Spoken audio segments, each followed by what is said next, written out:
Thank you very much, and thank you very much, Comrade Deputy President, for fixing that Jesus thing. I was watching Pastor Joel Senyonyi on Pastor Rubongo, are changing in color, becoming red, and Jaja Anna, and myself. Thank you very much, ladies and gentlemen. It's good to see you on this sunny day. I wonder how the sun was feeling on the head of our Secretary General. Sijana kutonola hiyo na Alabisizza wako. Ladies and gentlemen, so much has been said, but I have to say this, that Ugandans continue to witness the true nature, the true character, the true DNA of the NRA/NRM. Many times we've been telling people, but by the grace of God, it is all coming clear to all and sundry, that the true representation of NRA is what Museveni has always been saying. Boba yekera, yesaba yekera. These are rebels, and their nature is stealing or robbing, is lying, and is killing. It has not just started now. It started since the days of Luwero. You all remember that on the burial of Adonia Tiberondwa, one of the senior leaders, Kaindo Tafiri, came out and said that they always put on the UPC uniform, went around villages of Uganda killing people as false flags to implicate the government and military of Milton Obote. It has not stopped, ladies and gentlemen. These people have no respect for human life whatsoever. They have no truth in them whatsoever. Now, you have seen reports awash media about the fake bombs, and these reports are coming from the UPDF itself. Well, they are admitting it now, but we've been seeing it and we've been questioning. You all remember the bombs that went off along Parliamentary Avenue. And these were the justification for them to go to Congo even before Parliament passed it.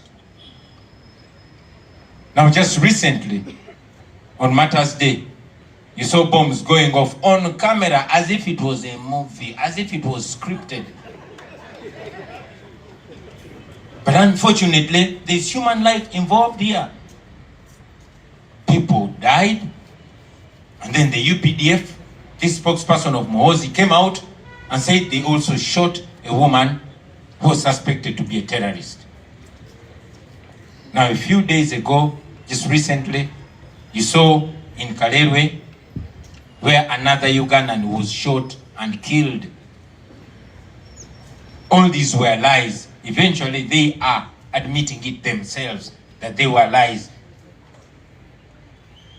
But I must say that there's human life and human freedom involved here, because it is these bombs that were paraded to arrest our brothers Wuma Lumagala, Moyodi, Machete, and many of our comrades are in prison, being charged with terrorism, being charged with these bombs, which are fake. These are excuses to take away money from the old and thoughtless Museveni. You all remember when we had our massive rally in Luwero, because the regime had no justification to stop us. They said they had intelligence that ADF was intending to use bombs on us. This has been an excuse always to stop us from moving, but also an excuse for them to siphon taxpayers' money, the money that is always hidden under the classified budget. Now here we are, ladies and gentlemen. Our comrades are in prison, our people are being killed. Nobody has been held accountable. But because they are fighting amongst each other, the truth is coming out. This should show you the nature of the regime that is presiding over our country, a typically criminal regime. Now, as if that is not enough, the regime continued to rule us with terror, with fear, trying to turn Ugandans against each other, of course using violence. It has not just started now. Some of you see goons being used by the regime, but it has not started now. You saw what happened recently on the streets of Kampala. It has not just started now. I'll take you back a little. In 2001, they used what they called Kalangala Action Plan, led by Kakoza Mutale, picking poor ghetto people and turning them against the population, beating, killing, and terrorizing the people. Every electoral cycle that comes, they always bring up a new group. Like I said, 2001, it was Kalangala Action Plan, led by Kakoza Mutale. In 2006, they brought what they called Chiboko Squad.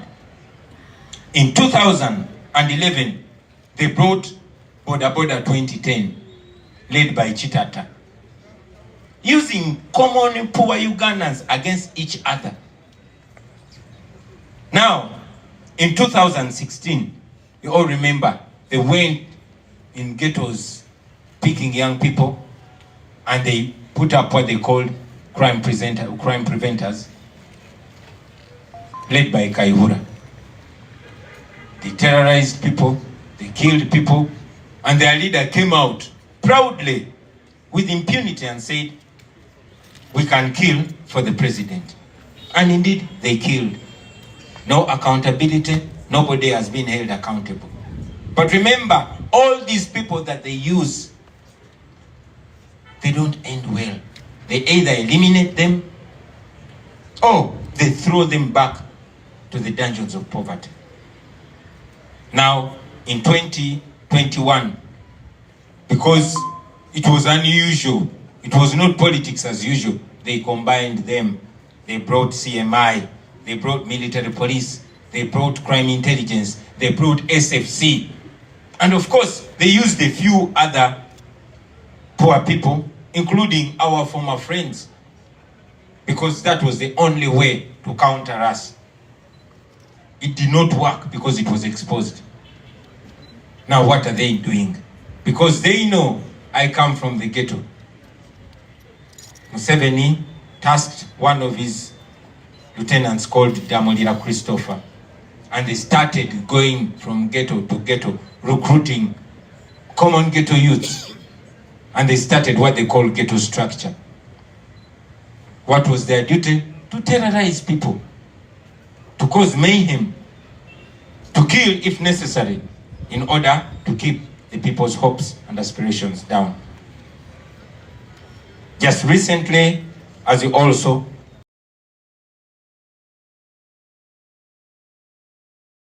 they went robbing live on camera. All of you saw it. And as we've been saying, that in a terrible regime, nobody is safe. Among the victims was former CID chief Grace Akulu. They went as far as killing people. There's a lady called Nachiwala Sophie. She was killed, and the police was very quick to come out and defend the criminals. But because we're living in a digital era where everything is seen in real time, they were so ashamed, and this is what they did. They went and started picking some vulnerable ghetto youth in order to clean their image.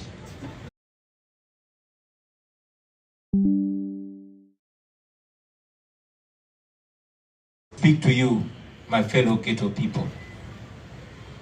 The people that are using view of your future.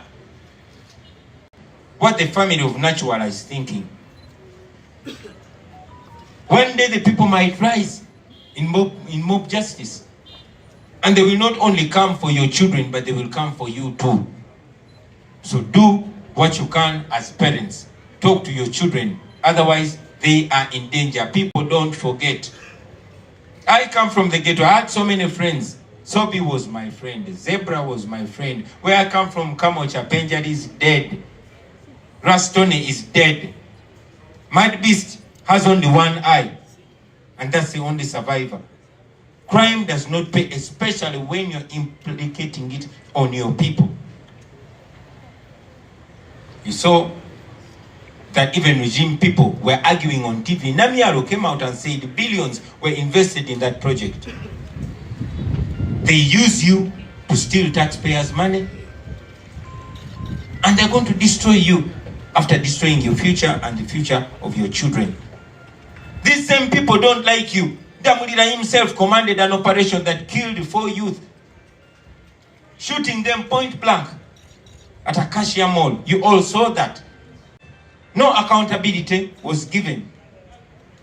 Eventually, you regret, but it will be too late. On Saturday, we got to learn that 6 ghetto youth were picked from Kuleikana. There's a ghetto called Kasokoso. They were picked and taken to Ndeje and killed. Why? Because they want to cover the evidence. Wake up, my ghetto people.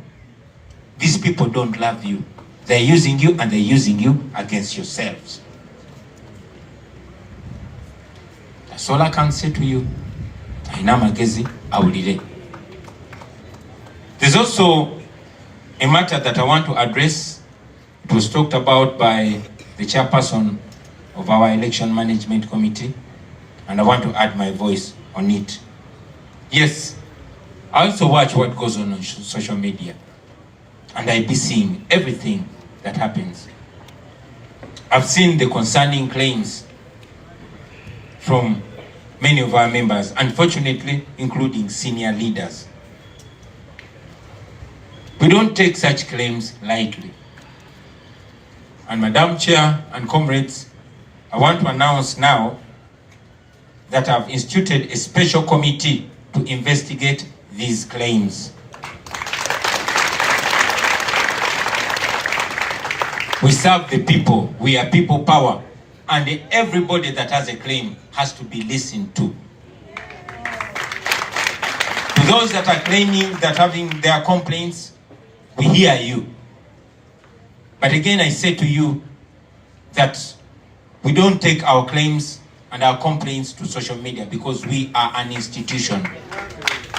Therefore, I hereby constitute a committee to investigate this. This committee is going to be led by our Deputy President from Western Uganda, Mama Jolie Jacqueline Kamshaba. She's a Muchiga, she doesn't play. On that committee, we shall also have the Deputy Secretary General, Honorable Aisha Kabanda. We shall have the Organizing Secretary, Dr. Kanabi Moses, and we shall also have our Legal Secretary, Comrade Erotu. Please, whoever has a complaint, I hereby call upon you, bring that complaint officially. Come and complain, you will be listened to. No voice will be silenced. But again, no propaganda will be tolerated at the same time. Please bring that complaint to the Deputy President or one of those leaders. We're going to give it a whole week. Bring those complaints and please bring some evidence with it. I was listening to the Secretary General sometime and I agree with him. Find any smart or creative way to get evidence. If somebody is trying to pick money from you or to demand for sex from you, especially the ladies, or any other favor, please record it. Find the evidence. I know we live in an era of AI. We can tell through lies. But we want evidence so that we deal with that once and for all. Please raise those complaints institutionally, not on social media. I must also mention that after the findings, there will be sanctions, and those sanctions will go up to disqualification of anybody that is found culpable. Those that are trying to cajole you, pick money from you, if it's found true, those that are trying to arm twist you,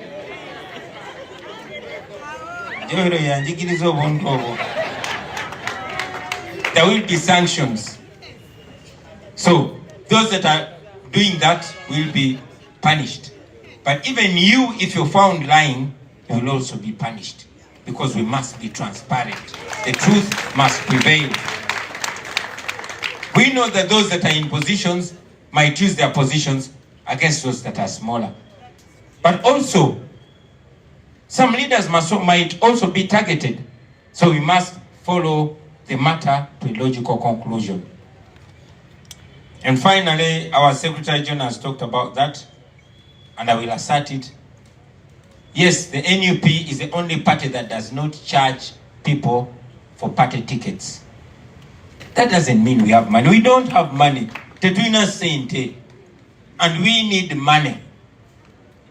You've heard that Museveni has put aside 30 billion shillings, not only to divide the opposition, but to fund those that are fighting the National Unity Platform, because the NUP refused to compromise with Museveni.